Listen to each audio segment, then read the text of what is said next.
Assalamualaikum warahmatullahi wabarakatuh. Malam semuanya teman-teman. Pada kesempatan malam hari ini kita akan membahas studi kelayakan bisnis hilirisasi buah nanas menjadi minuman limun nanas. Yang mana di sini saya bersama tim saya untuk mengelola studi kelayakan bisnis ini, yakni dengan Nur Fadila Tamanggong, Hasna Nailur Rahma, Fasma Wilson, dan saya sendiri Alex Zulkarnain Marbau. Mungkin kita bisa langsung ke poin intinya teman-teman. Ada empat presentasi yang mana di awal itu akan kita serahkan kepada saudari Hasna Nailur Rahma. Baik, terima kasih kepada moderator yang telah silahkan kepada saya untuk menjelaskan tentang materi gambaran umum, kelayakan dari aspek manajemen strategis, dan kelayakan dari aspek manajemen pemasaran.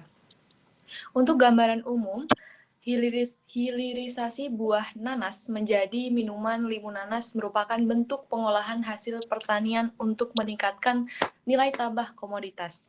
Selama ini, nanas umumnya dijual dalam bentuk segar dengan harga yang cenderung rendah saat panen raya. Melalui proses hilirisasi, nanas diolah menjadi minuman yang siap konsumsi yang memiliki nilai jual yang lebih tinggi, daya simpan lebih baik, dan pasar yang lebih luas. Minuman limun nanas dipilih karena memiliki cita rasa yang segar, mudah diterima oleh berbagai kalangan, serta sejalan dengan tren konsumsi minuman berbahan alami dan sehat. Kelayakan dari aspek manajemen strategis, yaitu usaha limun nanas memiliki peluang yang cukup besar. Ketersediaan bahan baku nanas relatif melimpah di Indonesia dan mudah diperoleh dari petani lokal. Hal ini menjadi kekuatan utama dalam menjaga kontinuitas produksi. Strategi usaha difokuskan pada penciptaan nilai tambah melalui pengolahan, diferensiasi produk berbahan alami, serta harga yang terjangkau. Dengan strategi tersebut, usaha ini tidak hanya berorientasi pada keuntungan, tetapi juga mendukung pemberdayaan petani dan pengembangan ekonomi lokal. Visi usaha adalah menjadi produk minuman olahan berbasis buah lokal yang berkualitas dan berdaya saing. Sedangkan misinya adalah menghasilkan minuman yang segar, higienis, dan aman dikonsumsi dengan memanfaatkan sumber daya lokal secara optimal. Kelayakan dari aspek manajemen pemasaran. Dari aspek manajemen pemasaran, yaitu limun nanas memiliki pasar Dari aspek pemasaran,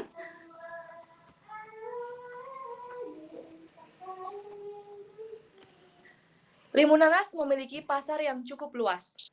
Segmentasi pasar meliputi remaja, keluarga, serta konsumen yang peduli terhadap minuman sehat. Target pasar difokuskan pada lingkungan sekitar, seperti pasar lokal, kampus, kegiatan UMKM, dan acara komunitas. Strategi pemasaran dilakukan melalui promosi media sosial, penjualan langsung, serta pemberian tester produk untuk menarik minat konsumen. Distribusi produk dapat dilakukan secara langsung kepada konsumen, yaitu dengan cara titip jual di warung atau di kantin, serta melalui layanan pesan antar. Dengan kemasan yang menarik dan higienis, produk limun nanas memiliki daya tarik tersendiri dibanding minuman kemasan lainnya. Cukup sekian dari saya kembalikan kepada moderator. Oke, terima kasih kepada saudari Hasna Nailur Rahma yang telah memaparkan presentasi yang pertama teman-teman. Mungkin kita bisa lanjut kepada presenter yang kedua, wakil 4. Saya persilakan. Oke, terima kasih kepada moderator yang telah memberikan kesempatan kepada saya. Selanjutnya kita akan menilai kelayakan dari aspek manajemen keuangan, di mana sebelum kita membangun usaha pastinya kita kan menilai dulu kelayakan dari beberapa aspek. Salah satunya yang saya akan jelaskan ini, yaitu tentang manajemen keuangannya. Ini ada beberapa poin ya teman-teman ya. Yang pertama itu terkait, usaha limun nanas ini tergolong layak karena tidak membutuhkan modal awal yang besar. Nah dari sini, bisa kita lihat sendiri ya, untuk membuat usaha usaha dari sari nanas, itu membutuhkan modal awal yang tidak begitu besar. Jadi, masih layak dijadikan, sebuah bisnis. Terus yang kedua, biaya investasi awal digunakan untuk pembelian peralatan produksi sederhana, serta wadah kemasan. Yang ketiga, biaya operasional juga meliputi pembelian nanas, gula, air, transportasi, dan juga tenaga kerja. Jadi dari itu semua perlu dinilai dulu, apakah layak dari, keuangan kita sebagai owner untuk membuat, bisnis tersebut. Selanjutnya, dari pendapatan. Nah, pendapatan diperoleh dari penjualan limun nanas dalam bentuk botol atau cup. Nah, ini bisa dinilai juga, apakah nanti kita setelah membuat minuman nanas itu akan menjualnya berbentuk cup atau berbentuk botol, itu kan nanti jadikan bahan pertimbangan juga. Lalu yang selanjutnya dengan penjualan harian yang stabil, usaha ini berpotensi menghasilkan laba yang cukup, besar atau cukup menjanjikan. Apakah yang dihasilkan konsisten atau tidaknya itu nanti di saat setelah melakukan, produksi berarti ya. Lalu yang terakhir, usaha ini mampu mencapai titik impas dalam waktu relatif singkat melalui efisiensi biaya dan peningkatan volume penjualan.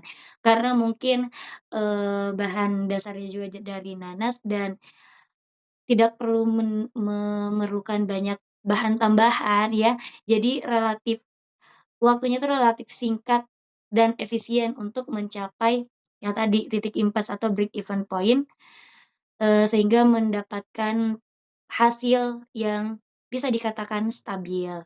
Kalau dari aspek manajemen keuangannya seperti itu. Selanjutnya, next.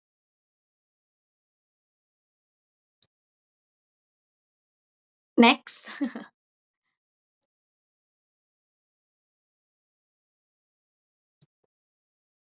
Next. Udah nggak sih? Belum di aku?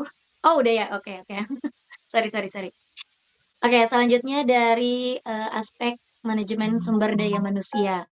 Nah, di sini juga kita perlu menilai dari, manajemen sumber daya manusianya, siapa-siapa aja yang bakal menjalankan usaha dari limun nanas tersebut. Yang pertama, usaha limun nanas atau usaha sari, minuman dari buah nanas, itu tidak memerlukan tenaga kerja dalam jumlah besar karena bisa katakan mungkin kalau misalnya kita membuat usaha minuman nanas yang mungkin masih kecil-kecilan ya, paling membutuhkan 2 sampai 3 orang dengan pembagian yang tugas yang jelas. Ada yang, membuat minumannya ya di bagian belakang, back office, atau yang di, front office atau di depan yang menjualnya, seperti itu. Terus pembagian kerja juga meliputi proses produksi, pengemasan, dan juga penjualan produk. Nah, ini yang aku bilang tadi, ada yang bagian belakang layar, ada yang di bagian depan yang menjual produk tersebut. Terus yang selanjutnya, tenaga kerja hanya membutuhkan keterampilan dasar dalam pengolahan minuman dan pelayanan konsumen. Jadi bukan yang perlu, harus tahu banget, apa ya, yang bukan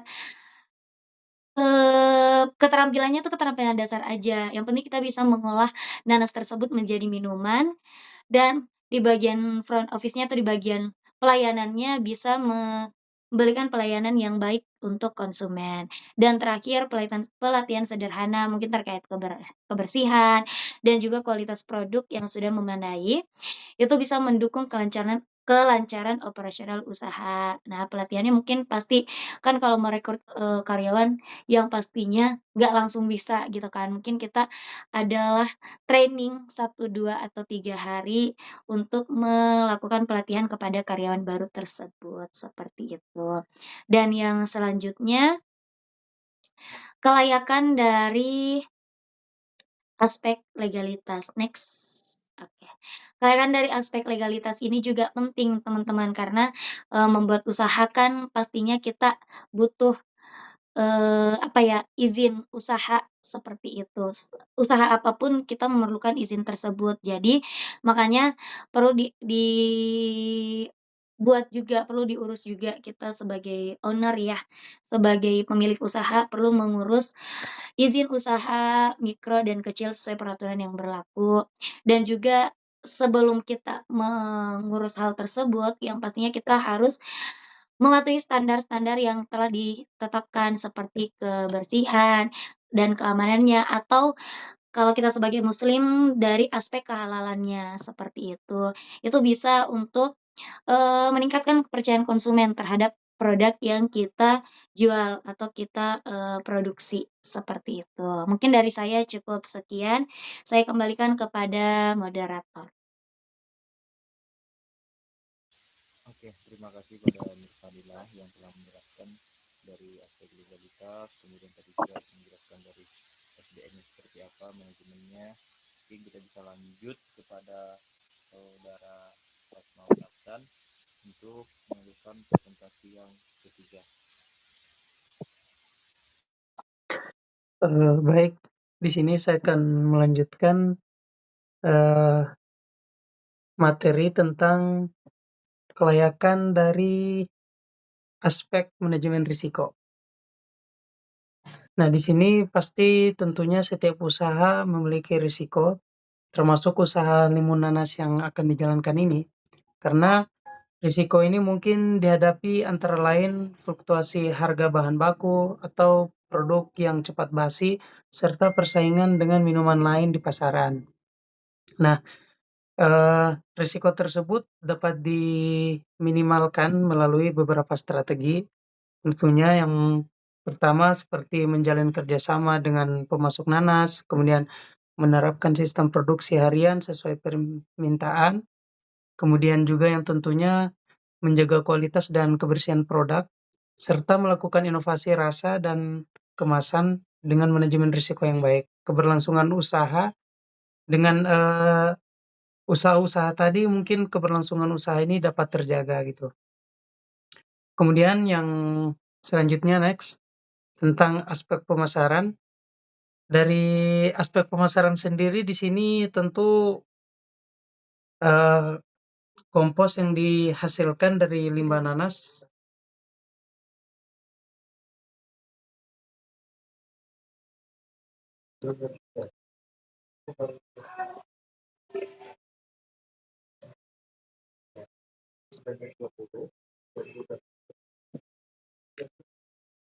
di sini, hal ini karena meningkatnya kesadaran masyarakat terhadap pertanian organik dan menggunakan pupuk ramah lingkungan.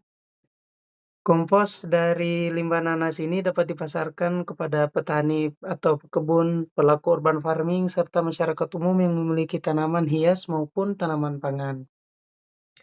Kemudian, strategi pemasaran ini dapat dilakukan menargetkan pasar lokal terlebih dahulu seperti kelompok tani, kemudian komunitas pecinta tanaman, dan toko pertanian.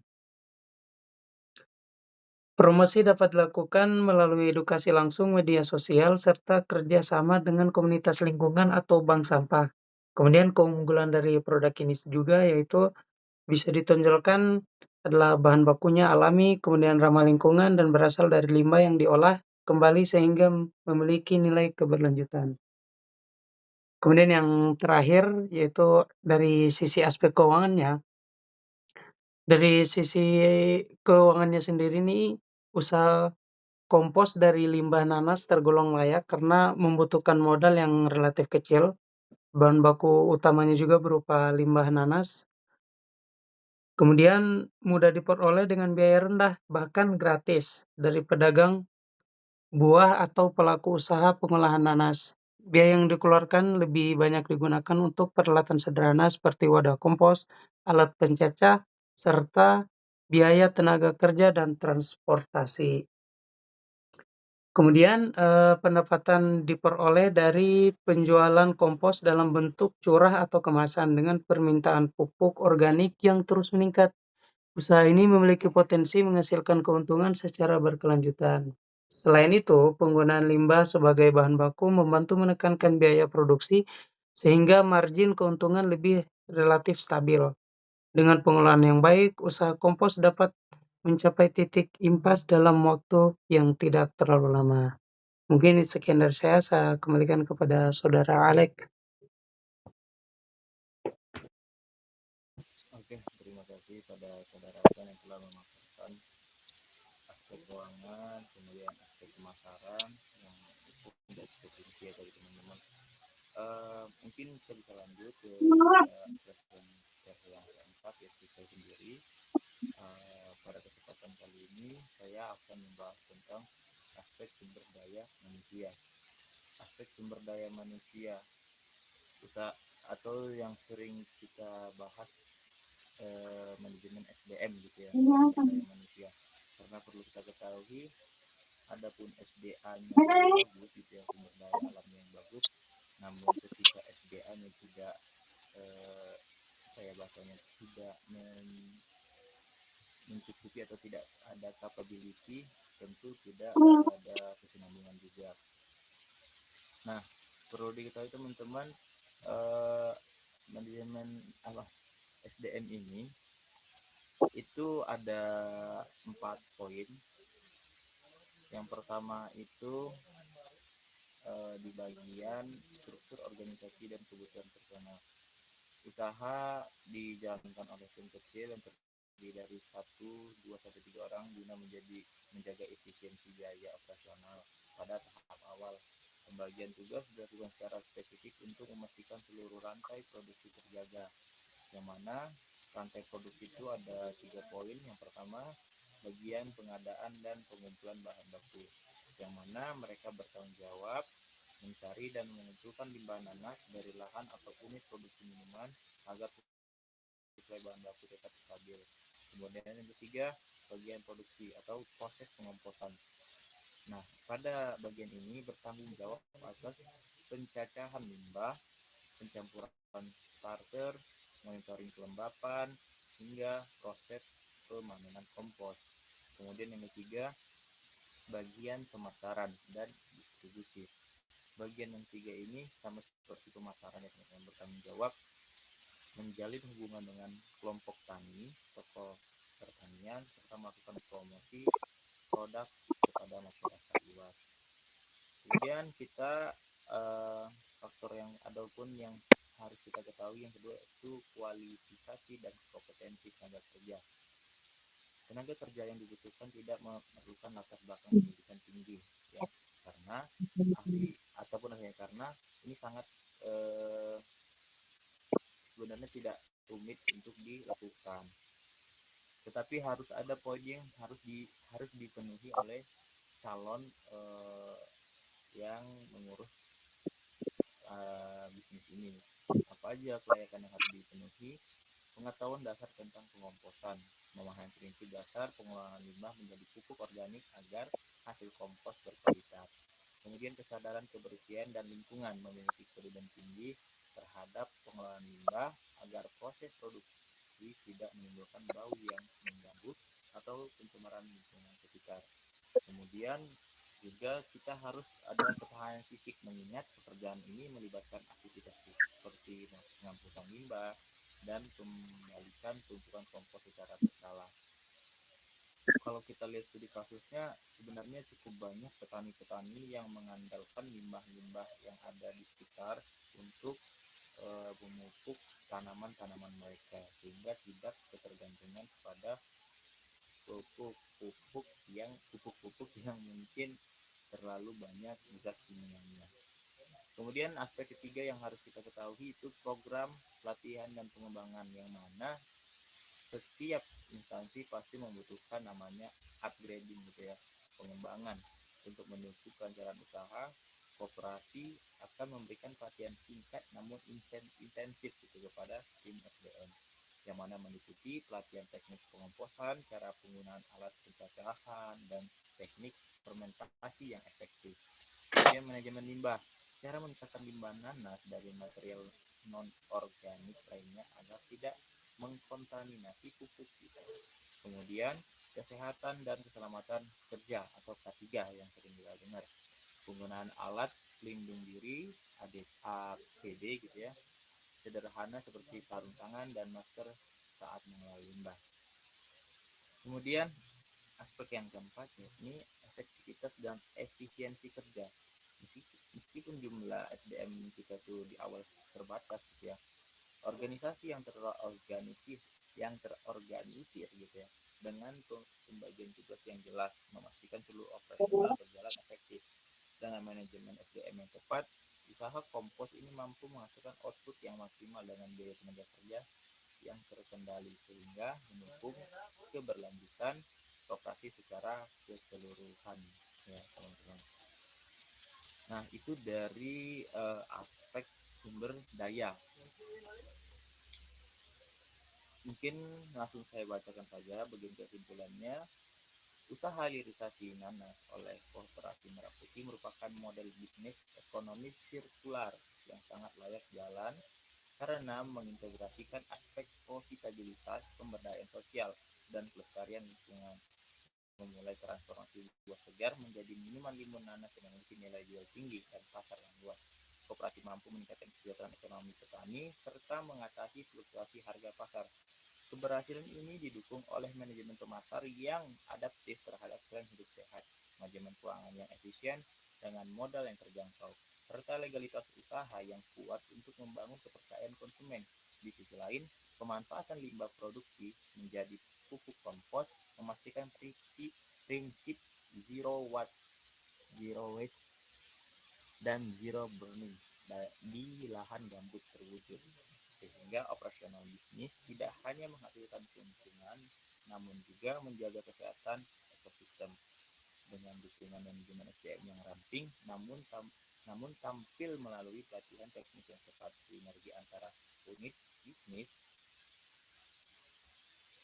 dan kompos ini menciptakan rantai produksi berkelanjutan yang mampu memitigasi resiko usaha sekaligus memberikan dampak positif jangka panjang bagi komunitas lokal dan lingkungan yang sesuai dengan Sustainable Development Goals.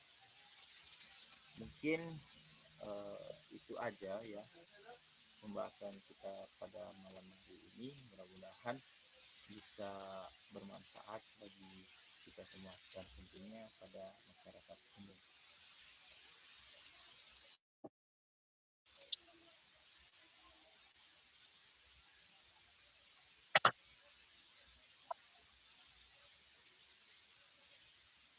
Sudahlah.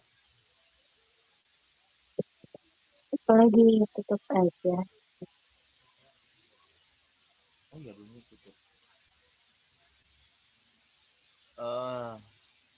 Mungkin kita akhiri pertemuan pada malam hari ini dengan doa kafaratul majelis. Subhanallahumma wa bihamdihi asyhadu an la ilaha illa anta astaghfiruka wa atubu ilaik. Teman-teman boleh endkan dulu.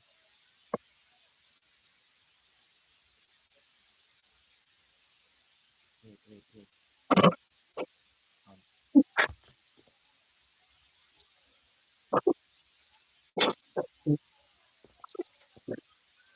Hasna, Baik, sebentar ya, Kak. Kak. Iya, Dek.